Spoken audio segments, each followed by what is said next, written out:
Hey class, so this video is for anyone that missed some Zooms today. So if you missed one Zoom or all the Zooms, that's okay, because I'm hoping it should be pretty easy for me to just get on here and give you a quick video on what you missed and what you need to be doing for the day. Okay, so we had a schedule, we had 3 different Zooms today, so I'm gonna review with you what we did in the 8 o'clock, 9 o'clock, and 10 o'clock. And if I go too fast, remember this is a YouTube video, so you can pause it and rewatch or kind of check out the screen longer than I'm on it if you need to. So the first class that we did was our 8 o'clock morning meeting, and we did a little weekend share out. So if you'd like to share what you did this weekend, you can send it in an email or share with me when I see you next what you did this weekend. We also checked in with everyone to see if you were accessing your email correctly. So make sure that you're checking that out, and hopefully you can get into Gmail. If you can't, then we will figure something else out. And we did do the vocational question of the day.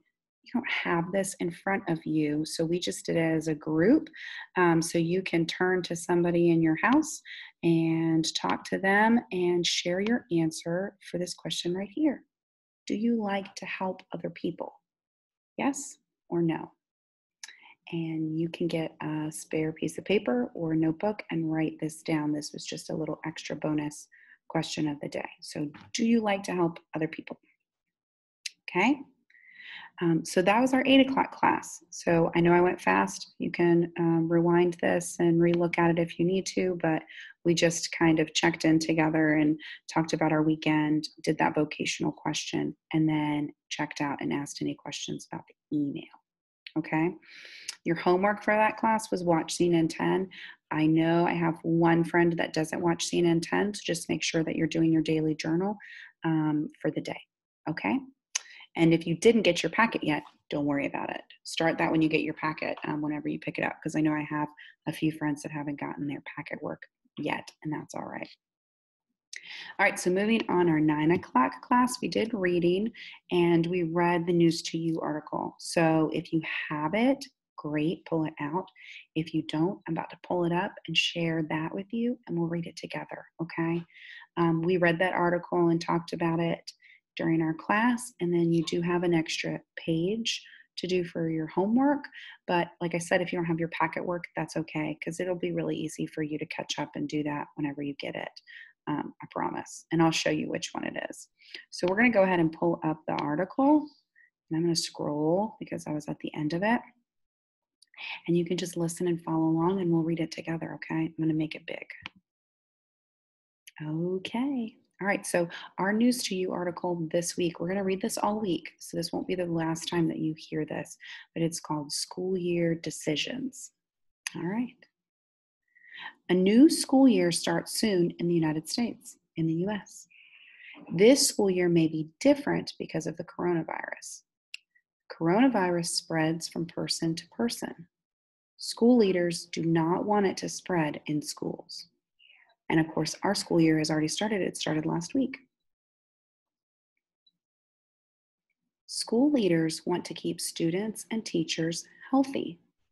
They want students to learn too. School leaders are making decisions for their schools. Some school leaders want students to learn in classrooms. Some school leaders want students to learn online. And what are we doing right now? We're doing online. Page 3. Some students will learn in classrooms this school year, but being in classrooms may be different. Schools may have new rules to keep students healthy. Students may need to wear face masks, and teachers may need to wear face masks too. And I know last week we all put on our face masks at home and shared how to wear those appropriately. So I know some friends are staying online, and some, whenever they make a decision for us to come back, those might be new rules. So practicing wearing your face mask and being safe is really important. Students may sit farther apart in classrooms. They may not go to shared spaces like gyms. Students may have their temperatures checked. may need to wash their hands more often. School leaders hope the new rules keep everyone healthy. And I don't know if you've been anywhere recently where you've had to get your temperature checked, but that's something Ms. McIntosh has to do every time she comes into work. I have to get my temperature checked.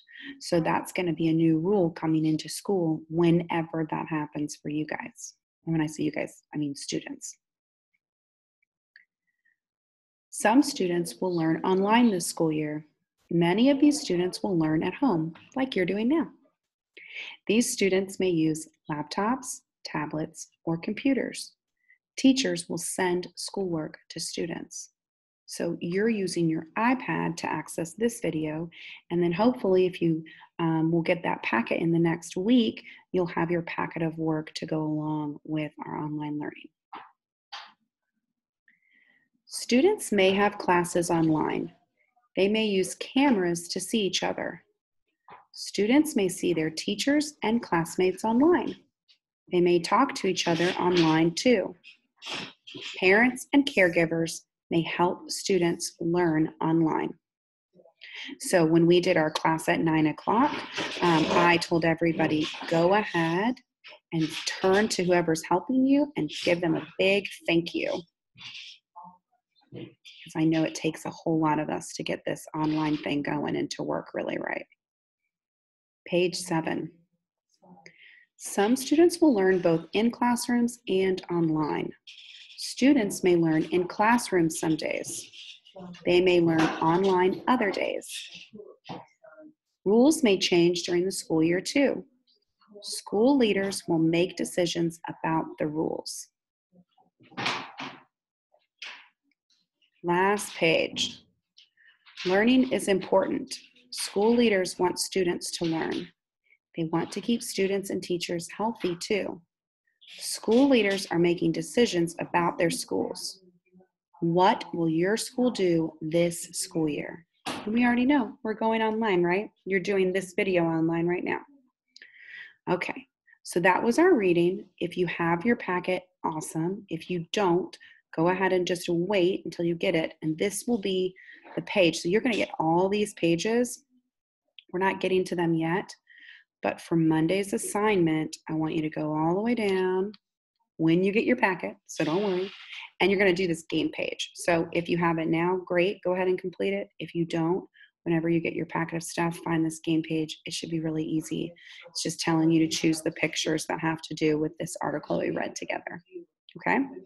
All right, so that's what we did for reading. And then last but not least, we did our math assignment. So our math is we watched a Brain Pop video and we talked about graphing. So I'm going to go ahead and play that video for you.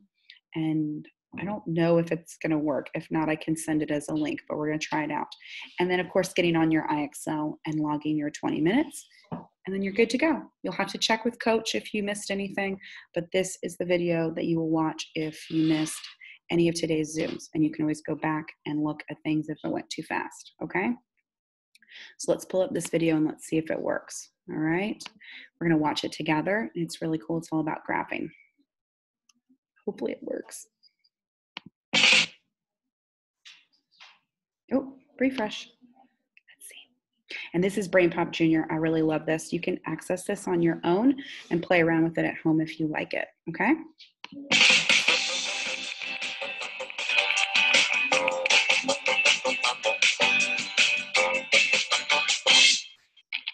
Where should we go on our next class trip?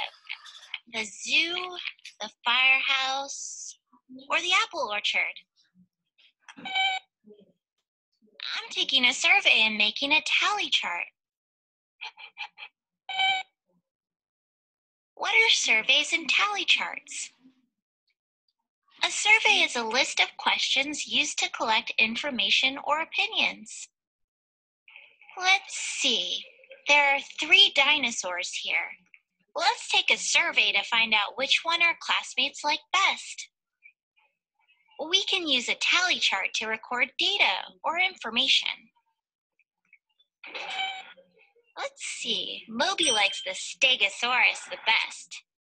You can draw 1 tally mark to stand for 1 vote. kids like the Triceratops. So I'll draw 5 tally marks in that row. 1, 2, 3, 4. The 5th mark is drawn across the other 4. Well, when you group the tally marks by 5s, you can count by 5s. 5, 10, 15, 20. Sets of 5s are easier to count. 7 kids like the T-Rex. So after I draw 5 tally marks, I can add 2 more to make 7. Oh, right. I forgot to vote. My favorite dinosaur is the Triceratops. I'll add a tally mark to that row. It's really easy to add to tally charts. Now I can count the votes and use the tally chart to make a bar graph. What is a bar graph? A bar graph is a way to organize and show data. You can write the categories on the bottom. The 3 dinosaurs are the categories. Then you can write the numbers on the side. The numbers in our bar graph show how many people voted for each dinosaur. Let's see. One student liked the Stegosaurus the best, so I fill in 1 square. 6 people voted for the Triceratops, so I color in 6 squares. 7 people said the T-Rex was their favorite dinosaur. You can also put the categories on the left and the numbers on the bottom. You can display the same information in a different way so you can understand it better. How can you use bar graphs to understand information? Bar graphs help you answer questions. Which dinosaur did people in our class like the best? Right, the T-Rex is the most popular. Which dinosaur did people like the least? The Stegosaurus got 5 fewer votes than the Triceratops. You can even use the bar graph to figure out the total number of students who voted. Just add the votes from each category. 14 kids voted in all. I'm almost done with the survey on where to go for our next class trip. So far, the zoo is the most popular. It has 16 votes. But I don't have your vote yet, Moby. Where do you want to go? The moon? I don't think the bus will get us there. And that was it, because we're going to talk about graphing some more this week in our math class. So this was a little introduction video. All right, so that is everything you missed for Monday Zoom, if you missed any. And if you have any questions, just email Ms. McIntosh. And anytime you miss a Zoom class, this is what's going to happen. I'm going to post a video on YouTube so you can go back. And then, of course, Wednesday, I'll have that YouTube video too where you can see what you need to be doing on your own, okay? So after this video, go ahead and get on IXL and log your time, 15 to 20 minutes independently, and you're good to go for today's work. Super proud of you, and hopefully I'll see you tomorrow. Bye.